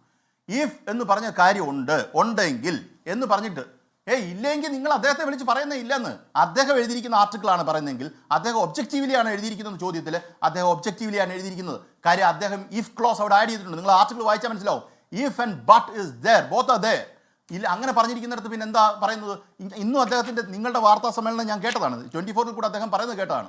അദ്ദേഹം പറഞ്ഞത് ഞാൻ ഇങ്ങനൊരു കാര്യം രാജീവ് പറയുന്നതുണ്ട് എങ്കിൽ, ഇല്ലെങ്കിൽ ഇല്ലെന്ന് നാട്ടുകാരോട് പറയുന്നേ. അതെ, നാട്ടുകാരോട് പറയുന്നതിനെക്കാട്ടിലും ഉപരി നിങ്ങൾ പോയി ശശി ആ ലേഖനത്തിൽ അല്ല അങ്ങനെയൊക്കെ പറയുമ്പോഴും അല്ലല്ല Shri Lalkumar, if true and not just hyperbole, this is an astonishing development. Not just single window approvals, but approvals of unbelievable rapidity seem to be happening. എന്നാണ് അദ്ദേഹം പറഞ്ഞത്. An approval of unbelievable rapidity seem to be happening എന്ന് പറഞ്ഞാൽ he is endorsing what Mr. Rajiv has said. ആദ്യത്തേത് if it is true or not just hyperbole, this is an astonishing development എന്ന് പറഞ്ഞതിന്റെ തൊട്ടടുത്ത ലൈനിൽ അദ്ദേഹം പറയുന്നത് not just single window approvals, but approvals of unbelievable rapidity seem to be happening. ചോദിച്ചോളൂ. No, അല്ല ആദ്യത്തെ വരി ഒന്ന് വായിച്ചേ. ആദ്യത്തെ സെന്റൻസ്, ആദ്യത്തെ വാക്ക്. ഞാൻ പറഞ്ഞത് അതിന്റെ ആദ്യത്തെ വാക്കിൽ മാത്രമല്ല ഒഴിയുന്നൊന്നുമില്ല. ഞാൻ എന്തിനാ ഒഴിയുന്നത്? ഞാൻ ആരുടെയും വക്കാലത്ത് ഏറ്റെടുത്തിട്ടല്ലോ നിൽക്കുന്നത്. അല്ല, ഒരു minute Sreelalkumar. If true and not just hyperbole, I am not running out of it. ഇല്ല, അതെ, കേൾക്കൂ, ഫുള്ള് കേൾക്കൂ. If true and not just hyper, ഈഫിൽ മാത്രമല്ലല്ലോ ആ വാചകത്തിന്റെ അർത്ഥം. ശ്രീ ലാൽകുമാർ, ഈഫിൽ മാത്രമല്ല ആ വാചകത്തിന്റെ അർത്ഥം. If true and not just hyperbole, this is an astonishing development എന്ന് പറഞ്ഞതിന്റെ next sentence, you come to the next sentence, not just a single window approvals but approvals of unbelievable rapidity seem to be happening. ഇനി അടുത്ത വരി, as Rajiv pointed out, Kerala has significantly improved its ranking in ease of doing business, moving from 28 to a top position എന്ന് പറഞ്ഞാൽ അദ്ദേഹം അതിനെ endorse ചെയ്യുകയാണ്. അദ്ദേഹം endorse ചെയ്യുകയാണ്. വാട്ട്? അതെ. പിന്നെ ഈഫും പട്ടും ഉണ്ടെന്ന് പറഞ്ഞിട്ട് അദ്ദേഹം ഒരു കണക്ക് അവതരിപ്പിക്കുന്നു. രാജീവ് പറഞ്ഞ കാര്യങ്ങൾ ശരിയാണെന്ന് പറയുന്നു. അദ്ദേഹം അത് ടോട്ടൽ ഫാക്ട് ആണെന്ന് പറഞ്ഞ് എൻഡോഴ്സ് ചെയ്യുന്നു. Is that not enough? പറയുന്നത് കേൾക്കാൻ നിങ്ങൾ തയ്യാറാണോ? ഗോപിക്ക് നിങ്ങൾക്ക് ഞാൻ പറയുന്നത് നിങ്ങൾക്ക് കേൾക്കാൻ തയ്യാറാണോ? ഞാൻ കേൾക്കാൻ തയ്യാറാണോ? I am listening. ഗോപി, ഞാൻ പറയുന്നത് കേൾക്കാൻ തയ്യാറാണോ? നിങ്ങൾ ആദ്യത്തെ സ്റ്റേറ്റ്മെന്റിനകത്ത് നിങ്ങൾ ആർട്ടിക്കിൾ എടുക്കുക. ആദ്യത്തെ സ്റ്റേറ്റ്മെന്റ് ഇഫ് ട്രൂ കഴിഞ്ഞ് കോമ ഇട്ടിട്ട് ബാക്കി സെന്റൻസ് പറഞ്ഞിരിക്കുക. ആ സെന്റൻസിന് ഇഫ് ട്രൂ ബാക്കിയുള്ളതിന് ബാധകമാണ്. അങ്ങനെ ഉണ്ടെങ്കിൽ രണ്ടാമത്തെ ഈസ് ഓഫ് ഡൂയിങ് ബിസിനസ്സിൽ കേരളത്തിന്റെ സ്ഥാനം 28-ൽ നിന്ന് 1-ലേക്ക് വന്നു എന്നുള്ളത് അതൊരു ഒബ്ജക്റ്റീവ് ഫാക്റ്റ് ആണ്. അതിന് മാറ്റമില്ല. അത് കേന്ദ്ര സർക്കാർ പുറത്തുവിട്ടിരിക്കുന്ന. അതിനകത്ത് രാജീവിന്റെ എൻഡോഴ്സ്മെന്റ് വേണ്ട. ഈവൻ അതർവൈസ് അത് എൻഡോഴ്സ് ചെയ്യാൻ പറ്റില്ല. As India's entrepreneurial ecosystem expands, Kerala is beginning to stand out as a model of economic innovation and sustainable growth. There is still a long way to go. I have pointed out that while many states have had the tragic experience of enduring farmer suicides, only Kerala has recorded cases of investor suicide എന്ന് പറഞ്ഞിട്ട് അദ്ദേഹം വീണ്ടും ആ ഭാഗങ്ങളെ ന്യായീകരിച്ചുകൊണ്ടാണ് Kerala startup ecosystem has experienced impressive valuations and rapid scaling, positioning the state as a key player in India's economic ascent and a recognized leader in fostering entrepreneurial excellence എന്ന് അദ്ദേഹം പറയുന്നത്. ഇതെല്ലാം ഈച്ച് ആൻഡ് എവരി വേർഡ് അദ്ദേഹം ഇതിനെ ഒന്നുമില്ല, അദ്ദേഹം ഇതിനെ ന്യായീകരിക്കുകയാണ്, അദ്ദേഹം പ്രസന്റ് ചെയ്യുകയാണ്. അല്ല, താങ്കൾ ഈഫും പട്ടും ഒക്കെ ഉണ്ട്, അദ്ദേഹം സ്പേസ് ഇട്ടിട്ടുണ്ടെന്നൊക്കെ പറഞ്ഞപ്പോ അദ്ദേഹം ഇതിന് മുഴുവൻ ന്യായീകരിക്കുകയാണ്. ഞാൻ പറഞ്ഞല്ലോ, ഇവിടുത്തെ കുഴപ്പമെന്നറിയോ? ഈസ് ഓഫ് ഡൂയിങ് ബിസിനസ്സുമായി ബന്ധപ്പെട്ട് അദ്ദേഹം കാര്യങ്ങൾ പറയുന്ന ആ ഫാക്ട്സ് പ്ലോട്ട് ചെയ്യുമ്പോൾ ഒബ്ജക്റ്റീവാണ്. ഞങ്ങളുടെ പൊസിഷൻ അദ്ദേഹത്തിന് അക്സെപ്റ്റ് ചെയ്തേ പറ്റൂ. ഈ രാജ്യം അക്സെപ്റ്റ് ചെയ്ത കാര്യമല്ലേ? ഈ രാജ്യം 28-ാം സ്ഥാനത്തിൽ നിന്ന് 1-ാം സ്ഥാനത്തേക്ക് ഈ ഈസ് ഓഫ് ഡൂയിങ് ബിസിനസ്സിൽ കേരളം മാറിയെങ്കിൽ അത് ശശി തരൂരിന് മാത്രം മാറ്റിവെച്ച് സംസാരിക്കാൻ പറ്റുമോ? അതിന് ഓണ്ടർപ്രണർഷിപ്പ് ബെറ്റർ ആകുന്ന അവസ്ഥ ഉണ്ടെങ്കിൽ അതിനെ ന്യായീകരിച്ചല്ലേ അദ്ദേഹത്തിന് പറ്റൂ. ആ ഫാക്ടിനെ ഇല്ലാതെ അദ്ദേഹത്തിന് മുന്നോട്ട് പോകാൻ പറ്റുമോ? എങ്ങനെ പോകാൻ പറ്റും?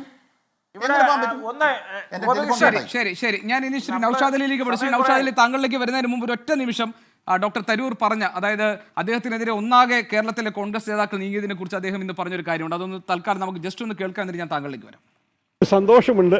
ഇടയ്ക്ക് നമ്മുടെ പാർട്ടിയിലകത്ത് ചില നേതാക്കളുടെ ഇടയിലൊരു തമ്മിത്തലുണ്ടാവുന്ന കേട്ടിട്ട് അത് എപ്പോഴും ഒരു ദുഃഖം തോന്നുന്ന കാര്യമാണ്. ഇത് എൻ്റെ വിഷയത്തിലെങ്കിലും ഐക്യം വന്നു, നല്ല സന്തോഷമല്ലേ, നല്ലൊരു കാര്യമായിരിക്കട്ടെ. സംസ്ഥാന കോൺഗ്രസ് നേതാക്കളിൽ നിന്ന് വിമർശനം ഏറ്റുവാങ്ങേണ്ടി വരുമ്പോൾ ഡോക്ടർ തരൂർ പറയുന്നത് അങ്ങനെയെങ്കിലും നേതാക്കളെല്ലാം ഒന്നിച്ചല്ലോ എന്നാണ്. ശ്രീ നൌഷാദ് അലി.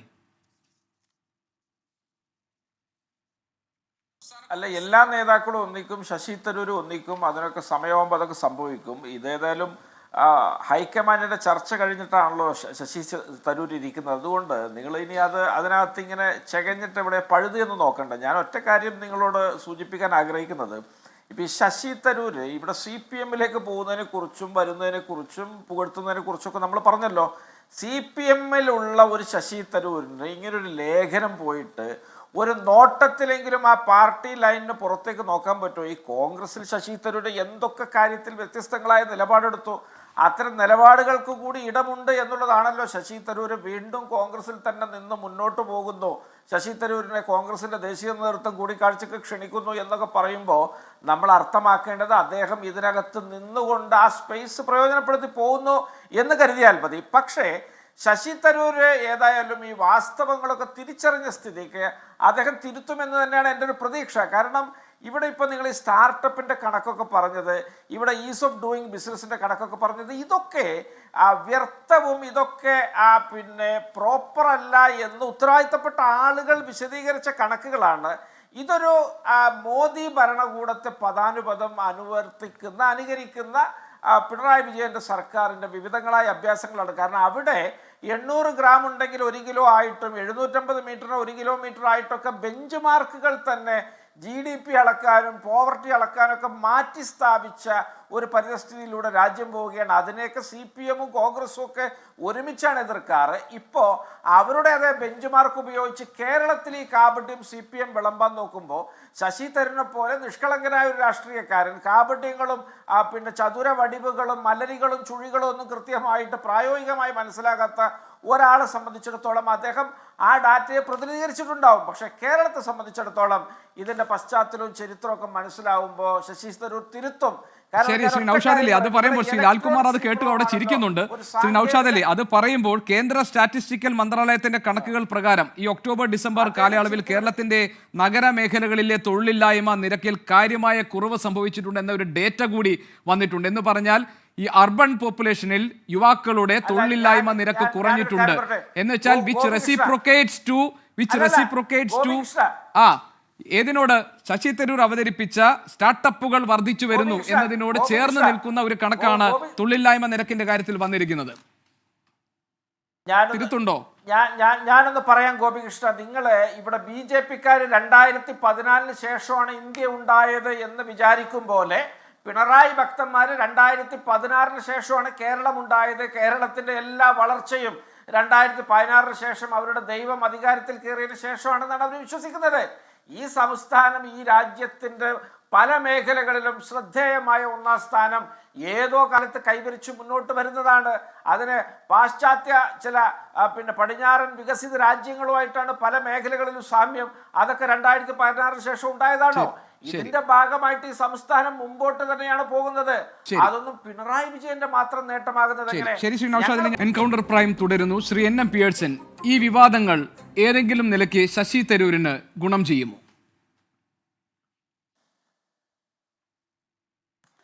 ശശി തരൂരിന് തീർച്ചയായിട്ടും അത് ഗുണം ചെയ്തിട്ടുണ്ട് എന്നാണ് ഞാൻ വിലയിരുത്തിയിട്ടുള്ളത്. കാരണം ശശി തരൂർ എവിടെയായിരുന്നു ഈ ദിവസങ്ങളിലെല്ലാം? നിങ്ങൾ എന്തുകൊണ്ടാണ് ശശി തരൂരിനെ കുറിച്ച് ചർച്ച ചെയ്യാതിരുന്നത്? കേരളത്തിലെ മാധ്യമങ്ങൾ മാത്രമല്ല, നാഷണൽ ലെവലിലുള്ള മാധ്യമങ്ങൾ പോലും ശശി തരൂരിനെ കുറിച്ച് ചർച്ച ചെയ്തിട്ട് കുറേയധികമായി എന്നാണ് ഞാൻ മനസ്സിലാക്കുന്നത്. എന്തുകൊണ്ട്? കോൺഗ്രസ് നിരന്തരമായിട്ട് ഇന്ത്യൻ രാഷ്ട്രീയത്തിൽ ദേശീയ തലത്തിൽ ഇടപെട്ടുകൊണ്ടിരിക്കുമ്പോൾ അവിടെ എവിടെയാണ് ശശി തരൂരിന്റെ പൊസിഷൻ? ശശി തരൂർ മനുഷ്യനാണല്ലോ. അയാള് രാഷ്ട്രീയക്കാരനാണ്, എഴുത്തുകാരനാണ്, ബുദ്ധിജീവിയാണ്, പലതൊക്കെയാണ്. അയാൾക്ക് ഇതൊക്കെ തോന്നൂലേ? നമുക്കൊക്കെ തോന്നുന്നു. അയാൾക്ക് തോന്നി. അയാൾ തീർച്ചയായിട്ടും അത് അവതരിപ്പിക്കുന്ന ഒരു പ്രത്യേക മുഹൂർത്തത്തിലാണ് നാം അദ്ദേഹത്തെ കുറിച്ച് ചർച്ച ചെയ്യാൻ ബാധ്യസ്ഥരായി തീർന്നത്. നേരത്തെ ഗണേഷ് പറഞ്ഞു ഓപ്പർച്യൂണിറ്റീസ്. രാഷ്ട്രീയത്തിൽ അവസരവാദികളല്ലാത്ത ആളുകൾ എത്ര വിരളമാണ്. അധികാരം ഇല്ല എന്നുള്ളെങ്കിൽ ചാടാത്തവരാരാണ്? കേന്ദ്രത്തിൽ അധികാരിക്കുന്ന BJP-യിലേക്ക് നോക്കിയാൽ നിറച്ച് കോൺഗ്രസ്സുകാർ അവിടെ കയറിയിരിക്കുന്നതാണ്. ഇപ്പൊ കോൺഗ്രസിന്റെ നിറമല്ല BJP-യുടെ നിറമാണ് അവർക്കെന്ന് മാത്രമാണ്. കേരളത്തിൽ RSSന്റെ നേതാവായിരുന്നായിട്ടുള്ള സന്ദീപ് വാര്യർ കോൺഗ്രസിന്റെ വക്താവാണ്. ഇപ്പോൾ കോൺഗ്രസിന്റെ നേതാവായിട്ടുള്ള സരിൻ CPM-ലാണ്. മുൻകാലങ്ങളിൽ CPM അങ്ങനെ ആളുകളെ ചാടിച്ച് കൊണ്ടുവരുന്ന സ്വഭാവം ഉണ്ടായിരുന്നില്ല. ഇപ്പോൾ അവരും ഈ അവസരവാദ രാഷ്ട്രീയത്തിന്റെ വക്താക്കളായി മാറിക്കഴിഞ്ഞിരിക്കുകയാണ്. അധികാര രാഷ്ട്രീയത്തിന്റെ പ്രതിനിധികളാണ് അവർ എന്നതാണ് അതിൽ പ്രധാനപ്പെട്ടത്. ശശി തരൂർ എന്തുകൊണ്ടാണ് ഡിവൈഎഫ്ഐയുടെ സമ്മേളനത്തിൽ ഞാൻ പങ്കെടുക്കില്ല എന്ന് പറയാതിരുന്നത്? അതവിടെ ഒരു സാധ്യതയാണ്.